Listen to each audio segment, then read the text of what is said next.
Hey guys, welcome back to Susan Shares. Well, I feel like today we're going to have an important message that relates to everyone, because I think at one point or another we're all given opportunities to minister to people who have been through a struggle or are currently in a struggle. And so how do we really minister to them?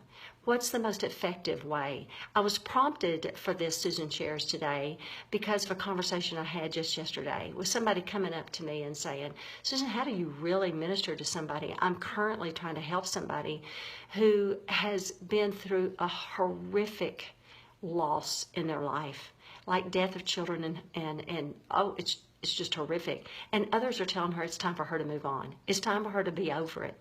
And I just continually validate the emotion that she's in right now.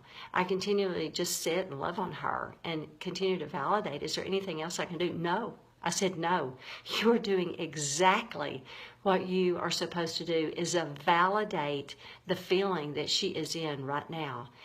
She has been through a horrific experience, and it's devastating. She's even questioning God in her life right now, and you are there for her right now, and you validate every emotion. It makes perfect sense for her to question everything in her life right now when her life is upside down, and you are there sitting with her, meeting her where she is, loving on her, praying with her, and not telling her what she shouldn't feel, but being sitting there with her, and you're there for her. You know, that's how loving, that's being in the hands and feet of Jesus, and not telling her what she shouldn't feel, and adding guilt on top of all the misery that she's going through, but loving on her, representing Jesus well to her.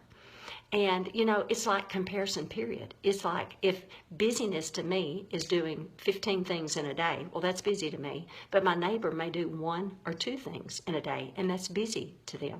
And I shouldn't be frustrated by that, you know, at all, because we are all very, very different. Thank goodness we're all different. And how boring it would be if we were all the same, and frustrating. We need difference, and to validate the difference in each other, and not compare and be frustrated over it, but embrace the difference. And so you can't compare back pain to back pain, or busyness to busyness, or grief to grief, or how people should grieve. So validate, meet people. You've heard me say this time and time again on Susan Shares, but literally meet people where they are. It's an important word to be repeated several times, but to really validate people where they are. We want people to graciously do that to us, to meet us where we are and validate our feelings, because they're real. They're real, and we know it's a sign that they truly care, and they want to meet us where they are and where we are, and we need to meet them where they are.